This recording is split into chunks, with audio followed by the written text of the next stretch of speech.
RBI limits, licensing requirements. So all of these factors, I believe that in the next 12, 18, 24 months, you will see this huge, and government is also announcing this PLI, production linked incentive. So somebody sets up, they're giving 4 to 5% incentive for every fresh sales.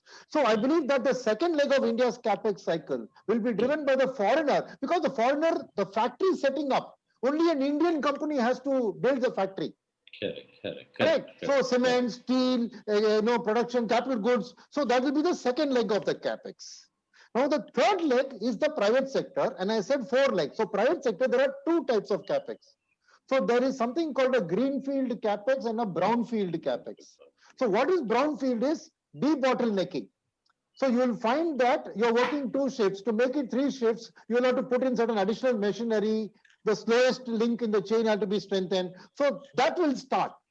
To unlock the thing, there will be brownfield capex. And finally, what you say, that Indian capacity utilization, by then, as the demand goes up, then only you'll get fresh private sector capacity creation happening, which is at least 3 years away. So I agree with his thesis that private sector capex is a long way away. But I'm saying the capex cycle doesn't have to wait only for that. There are multiple triggers, which I explained, which can help it. So, in that sense, there is a steady supply of capital good requirements which will be needed, which will then pick up speed over the next 3 to 4 years. Fantastic. I think the next question is more in sync with the same question. It says that the government spending is the only investment that is happening. So Correct. it's so far, at least for the last couple of years, the second number is the FDI. See, right now the FDI numbers are coming, but what is happening is that FDI is coming into internet-based startups, Paytm, Swiggy, Zomato. So a lot of money is coming, but it's not directly leading. It is leading to job creation. So you have Swiggy motorcycle riders, Zomato riders, or anybody, but it's not leading to factories. It is not leading to huge manufacturing capacity and that revolution. So that's what the government is trying to change. But India is already getting a lot of FDI, but in the services area, not in the manufacturing area. So I think that we will start soon. So I think even in Chennai, that Nokia SEZ now is almost getting reactivated with the supplier Foxconn and the other people taking over the supply chain for Apple. Correct. Okay. The next is a very interesting question. It says you are bullish on banking sector. We agree, because there have been a lot of beneficial policy interferences. But the biggest malady of banking sector has been the political interferences. In fact, all the NPAs, the historical NPAs we have all had, is because of the political interference. Do you think now the banks are independent, or the political interference continues? And if so, are you still bullish on this sector? So political interference is limited to public sector banks. So if you notice in that slide when I put up, I clearly mentioned private sector banks and NBFCs. So there is no political interference in a HDFC's activities. There's no political interference in a Bajaj Finance's activities. So I think political interference is limited to the public sector. And even there, if you see that the Modi government has behaved very differently from previous governments. They have not introduced loan melas. In fact, they have not even introduced much of credit loan waivers also. So and by doing direct benefit transfer, a lot of the political influence is going away, because it is straight away going into a bank account by the government through a seamless DBT. So I think political interference has come down. It is still there in corporate loans. It's still there, so I'm sure some minister will be calling up some bank to say, Arey Adani ka project ko dekh lo, something like that. So I cannot deny that there is political influence. But as far as I know, private sector, the government and RBI have not so far interfered, and I don't see that as a threat. So I think if you avoid public sector banks, the top 3 or 4 is a max that I will touch.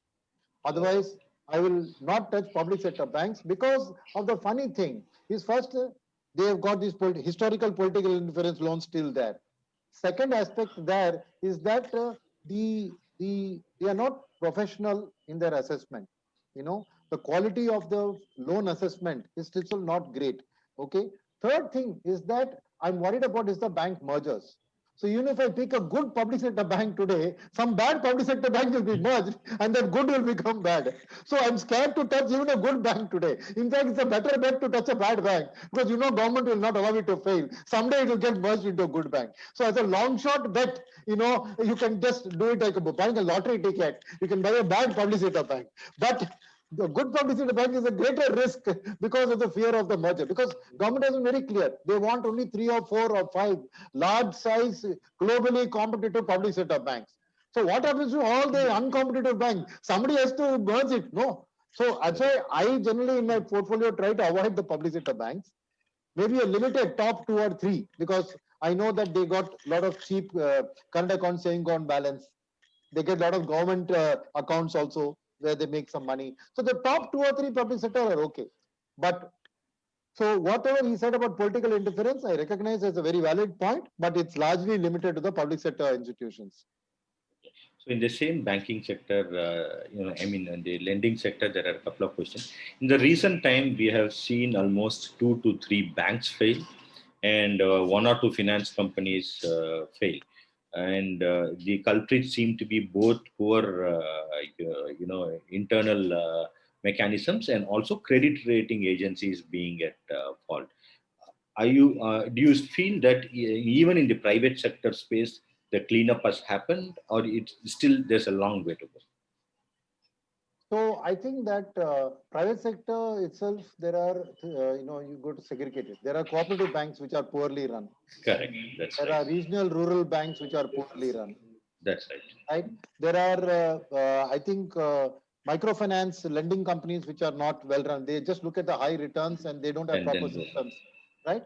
So I would say that if you look at it from a private sector, and I think Yes Bank is a classic example where the government stepped in because it was too big to fail. fail. Right. Because otherwise the government has allowed the Lakshmi Vilas Bank. Yes. Yes. The depositors have been protected, but the shareholders have not been protected. No. Both cases, no. Both cases, no. Correct. So in Yeah. fact, even the tier 2 capital got written off for Lakshmi Vilas. Yes, At least in yes. there, the tier 2 got protected. So I would say that the worst is not yet over Okay. for a poorly managed private sector bank. And the government has made its intention clear that they are not going to stand up and support the equity holders. So since we are going to talk about equity holdings, Correct, right? correct, I would say that you still don't need to worry as a depositor. The government will take care of depositors because they're a huge vote bank. Okay. But they know that the shareholders of banks don't bother to go and vote. So the government doesn't bother about the shareholders of banks. So as a holder of a small private sector bank, especially a lot of these community-oriented banks, I don't want to take names. Correct, Because there correct, the correct. community, they lend to the community. So in the old, as long as their business was small, they know who they are lending to. They could get the money. One phone call, that guy will give. But they are trying to expand.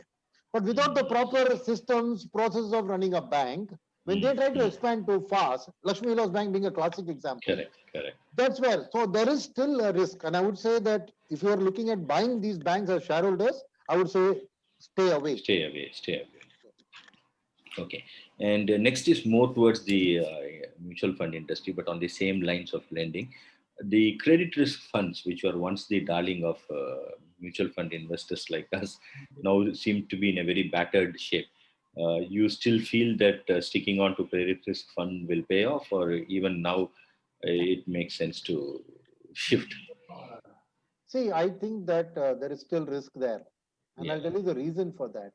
See, Templeton's crisis came because of the fact that they were very open about the fact that they were taking credit risk in all kinds of funds, not only credit risk funds. Yes, that's Okay. right. That's So right. that is where I think, investors should have been careful that if they're taking credit risk and he takes credit risk, that's fine. But the aspect of which was even Templeton wouldn't have faced a problem if not for the lockdown and the crisis, because when suddenly there's a run like a bank, credit risk fund is like a bank, right? When a poor bank, every depositor wants his money back. The bank can't go suddenly and ask every lender, borrower to say, give me my money back, right? So credit risk funds suffer from the fact that there is no liquidity for credit risk in the secondary market today. Correct, correct. So suppose you have invested in a credit risk fund. My credit risk evaluation may be perfect. On due date, that company may pay, But before due date, you want your money. How am I going to give it to you? And you're not at your risk. You're at risk of your fellow investor wanting his money back. So you may Correct. say, I'm investing with a 3-year outlook on credit risk funds. Correct. And as long Correct. as the credit quality is good, at the end of 3 years, he gives. But if 10 other of your friends, they want their money back today, you're also going to drown along with them. Correct? Correct. That's Correct. one number Correct. point. Second, a lot of these credits were originally 2-year loans, 3-year loans. They are Okay. still showing okay, but I don't know whether in 18 months' time they will pay or not. Because only when the crunch comes to paying, will you know whether that is a good credit or not. So today the economy is still in a negative GDP growth rate. We are still not out. We are only less bad than expected, less bad than before, but we are still not good. I'm expecting January, February, March to be positive GDP, expecting, and that too because of agriculture. If pure industry and services, I'm not sure it's going to be positive. So I would say that for what are you going to get extra in a credit risk fund? 1%, 2%. I'm saying if you want to take risk, take it in equity. No, you treat debt funds as primarily an alternative to savings bank, which is your money fund and liquid fund, or an alternative to bank fixed deposit, which can be your medium duration fund.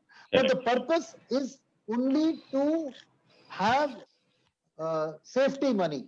If you want to take risk, credit risk is neither here nor there. You're taking the equity market risk, but getting debt market return.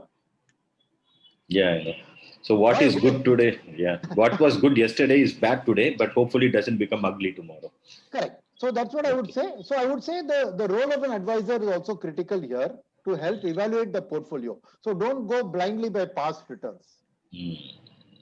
I think that's the important thing. You should evaluate the portfolio and look at it from that perspective. Very well said, sir. Very well said. Specifically, if you have to take a risk, why take it in debt? Take it in equity. That's a very well said. The next question is something that you have just. We have 2-3 more questions so that we will finish it at 7:30. We will not keep you waiting for your dinner. So the next question is the government's disinvestment program seems more of intent than execution. And for the last 3 years, other than using the buyback options with surplus PSUs, they have not been effectively able to disinvest the original idea they set out with. So how do you see that this next year is going to be something better, because you seem to be having a slightly positive outlook on the disinvestment program? So what I understand is that the government has done a lot of hard work. The government has prepared a lot of the base, but I think that they are very conscious of the fact of the scams which happened in the past on the 2G, on various controller auditor general coming and questioning this. And it's very hard because in a share market, you can always say the 52-week high of this PSU stock was there. The government sold it now, hence you've caused a loss. So it is something where, it is a very sensitive area in terms of that, number one. Number two is the fact is that the government is also very careful because this is a one time. It is like selling the family silver. Okay. Once you sell it. So for the government, they want to make sure that they do it at a time when they really need it. I'll tell you why. Because the crisis, they found that the rating agencies, the World Bank, the IMF are much more kind towards the fiscal deficit. So when they are getting a pressure, that is when they will disinvest. But they would rather take that money, use it closer to the election to do a whole lot more things. So I think that it's a deliberate, they will not tell it in the public, but they will delay it because today, everybody expects the fiscal deficit to be bad. By instead of showing 6.5 fiscal deficit, by doing 1 lakh crore of disinvestment, they bring it 5.5. Nobody is going to give any Nobel Prize to them. Are you getting me? They are politicians. They want to do the money at the right time to do the right thing. So they will do for next year, for example, they will start the job creation activity next year because the people who are going to vote. See, today, what is the biggest thing in India? That your average age is 28, right?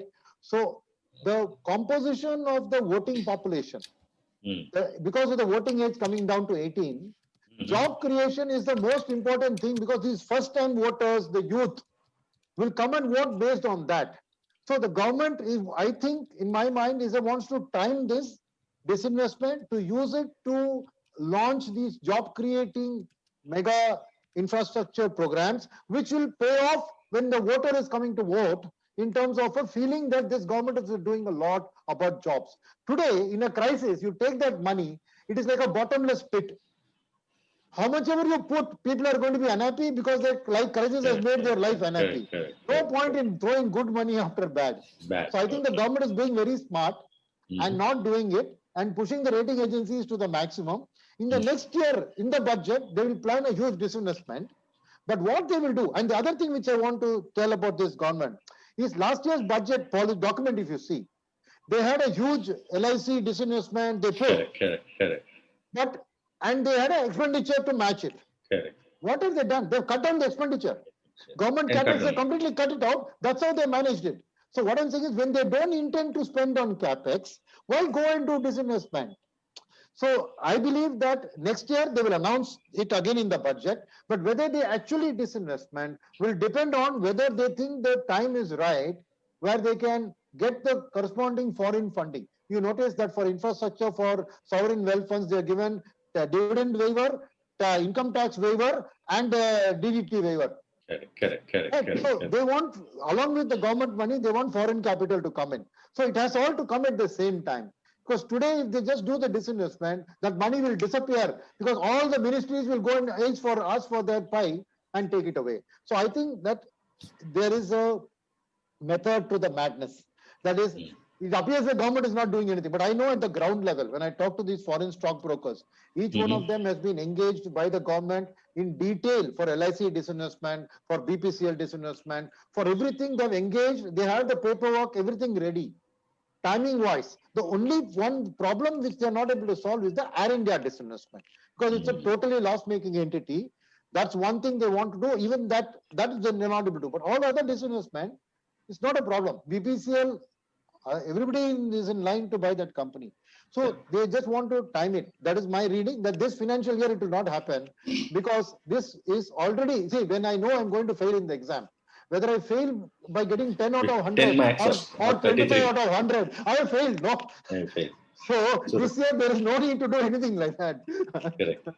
Correct. So rather not appear for the exam and take an Arias exam later. Exactly. Perfect. So the next is also with respect to disinvestment, complete sell off like Air India. Do you think it's possible? See, Air India is a different case. I think because the government has to swallow the poison of a lot of the losses, past mistake losses. So Air India is saleable provided you ring fence all the debt out of it. I think otherwise, as an airline, India doesn't have too many airlines, and I think it's good. But this complete disinvestment that he talks about, right? That government of India will never do, because the public sector is like a Kamadhenu. Every year, the dividend from that is a key source of income to the government.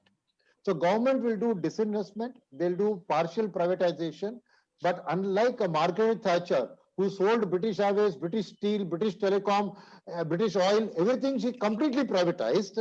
I don't think this government is in a fiscal situation to do that, because the unions will be up in arms, because their jobs will be at threat, right? So I don't think India, we have the political will to do a Margaret Thatcher type complete privatization, because the income, job security, they're a huge vote bank. They can use them to finance the capex. So when government says capex, they'll phone up the public sector and say, you put up a new plant. Whether they need the plant or not, you can get. So there's a lot of things that they can control with the public sector. They will try to disinvest to get some money. But I think this complete control, they will do for Air India, because it's a wrong business to be in. They may do it for certain other businesses where they believe that that business is not, but it will be mostly a loss-making business, which they will completely privatize. A good profit-making PSU, I don't see that, because for them that dividend income every year is a very, very critical part of this story. And so complete privatization will not happen. You see, even this farmer thing, that agitation, if you imagine, if they privatize, or even BSNL, MTNL and all of that, the Dharna and this will cause more problems than any solutions. Correct. I don't think that complete privatization is really going to happen in India. And that's why, even Sundaram, 2009, we launched a PSU fund. PSU, Correct. we thought that is when they first announced this disinvestment, 2009, Manmohan Singh government. But we soon realized that this government is not serious about privatization. And the whole benefit to the stock market will only come from when it's privatized and given to private hands to run it. Then we closed down that fund when we found that the government is only interested in disinvestment and partial divestment, but not in complete privatization. Complete privatization. So I think that was a false dream, and I don't think that will happen, in the near future. At least in the backdrop of the formula position, I think they'll be wary to take anything that is optically bad for them. Okay. Absolutely. So the next is a very interesting question, and after that I have just one question. The next question is RCEP, Brexit, FTA, the FTAs that we are trying to do with a lot of countries. What will be its impact on India's economy? See, I think this RCEP, honestly, economically would have been beneficial to India. Okay. It's more a political anti-China call, Okay. just like the BRIC, Silk Road, Belt Road in BRI. It's also a political thing. So I think that is where that is thing. So the government will do individual FTAs to overcome the RCEP. So those countries want India to join, but I think it's politically sensitive. Mm-hmm. That's the reason. But purely economically, it would have made sense for India to join RCEP. But we all know that we're not living in a very free world. We have our, it's like banning all these Chinese apps. It's not necessarily economically the best decisions, but it's a patriotic thing which we all want to support and do. So RCEP is also like that. So there will be a negative impact to India because of that, no doubt, because these countries can trade among themselves. So to that extent, the first preference they will give to countries within the RCEP rather than go outside. And so India will have to now look at individually each of the countries in RCEP and say, with you, I'll do a free trade FTA. agreement. But definitely our negotiating position will be weaker than otherwise. So yes, but I would say that's a price worth paying, because ultimately nations' political interests are also important. So I think it's important to not look at it purely economically from that perspective. So this Brexit, will it play out positively for India with respect to? Yes, definitely. Because to the extent that a lot of Indian companies like Infosys and all of that, they were servicing Europe from Britain. And all of them in the context of Brexit were thinking, where do I now set up another office? Because London was effectively the European capital, financial capital. Financial capital. Okay. So the Brexit caused a lot of uncertainty. And because people said that, if they're going to put a tariff on something being produced in London, then, it will hurt us economically. So all of them were looking at various other German or France or other options. So now they will need not do that, because the Brexit deal has happened. They will continue. So it will save a lot of costs for India. And I think Europe itself will benefit from the Brexit deal, because there again, the political compulsion was preventing a deal. Otherwise, economically, London is so much a part of Europe that everything integrated is better for the overall Euro economy. Right? So I think that if it's good, then it's good for Indian export business also. Okay. So I think that's very, very good. It's a very good thing for India also. Okay. So the final question is, as a middle class salaried person, what would be your advice on investments, especially during the pandemic situation? So I would say first is that there are 3 basic steps that every investor must do before you invest. Okay. So the first is understand your risk appetite. Whatever your risk appetite, understand. And you don't need to be very complicated. Either just do a 3-part, say aggressive, moderate, conservative. Understand your mentality. That's number 1. Number 2 is that create a financial plan. Right? That is for your medium term and long term future. Create a financial plan. You have to have a basic idea about how you are going to achieve, because all investment is nothing but postponed consumption. You get money today, you would like to spend it today.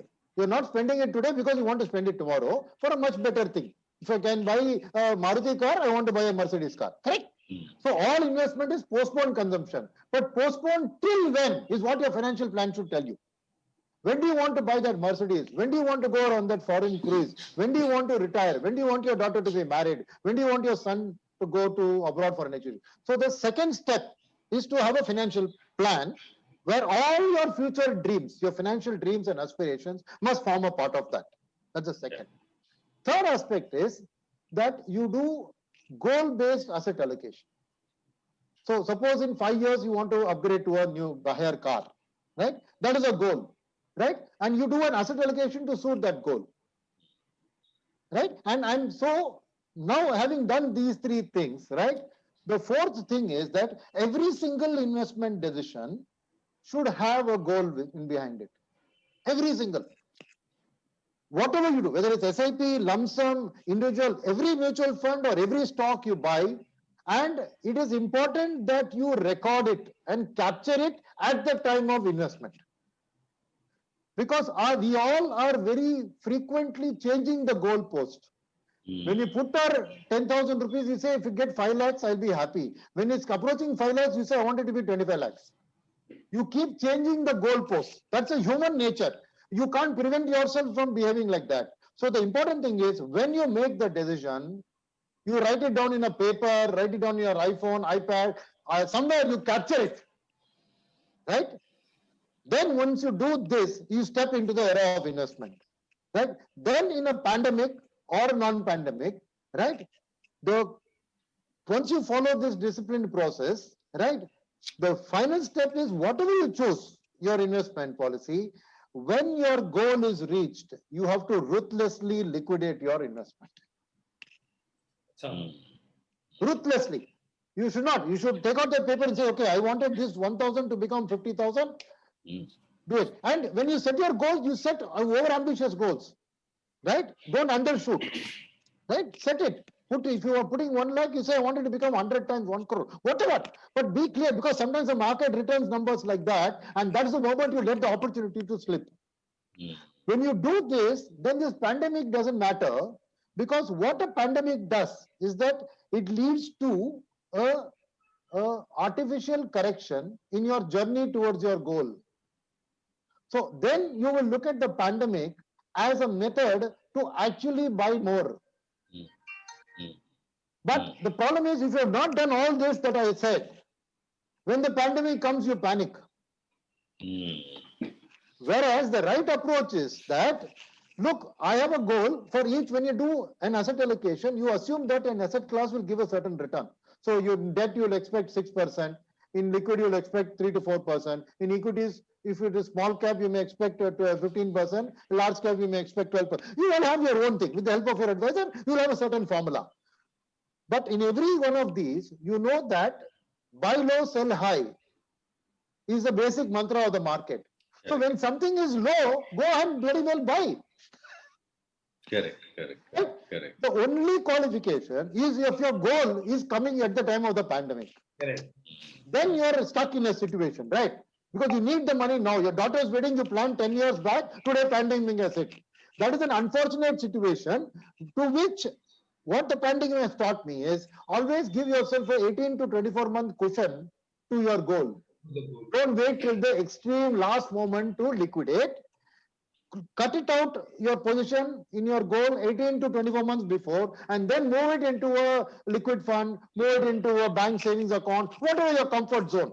Because don't take that risk too close. This is something that I learned during the pandemic, because the sudden black swan event, out of the blue it happened. But your goals cannot be at the risk of that black swan happening. Right? Who knows whether India may suddenly go to war with China in 2025. You can't control it. Correct. Right? So I would say that if you do this disciplined process and thought process, then for me, all the pandemic, right? The pandemic is the best possible thing for you to say, don't panic, because within 6 months of the pandemic, you're back at square one. Second is the best possible solution for diversification, because when you diversify, then you'll know that, 3 years back, large cap outperformed, 6 months back, small cap is outperforming. So if you're diversified, you don't need to bother, because somewhere something will come to your help. So I think the pandemic has reinforced that whole, the thought process that diversification works. Asset diversification. Right. So to answer your question as to in times of pandemic, right, just follow this 4-step process and stay diversified always. Never bet all your eggs in one asset class basket. Thank you so much. I think you have been relentlessly sharing your knowledge and wisdom. Thank you so much. We are more enriched and there are a lot of new perspectives that you have been able to bring it to our participants. And I'm sure, apart from the optimism that you naturally seem to be having, that's also the fact that bringing in new perspectives is a very rational way of approaching investment. Rather than Yes. just I listen to your story and then I buy it. But there's a lot of perspectives which makes it rational and therefore brings in a greater depth of confidence into the investment process. Thank you so much for being part Thank of you. this program. With a lot of gratitude, we thank you. And we also thank all the participants for taking your time out and coming out on a long weekend and making this initiative worthwhile and fruitful. Thank you so much. Good day. Happy weekend. Stay healthy and stay safe. Thank you so Yeah. much. So happy New Year to everybody. Continue to stay safe, and to the entire Purple Pond family, all the very best from me. Thank you, sir. Thank you. Thank you, sir. Thank you so much, sir. Thank you so much.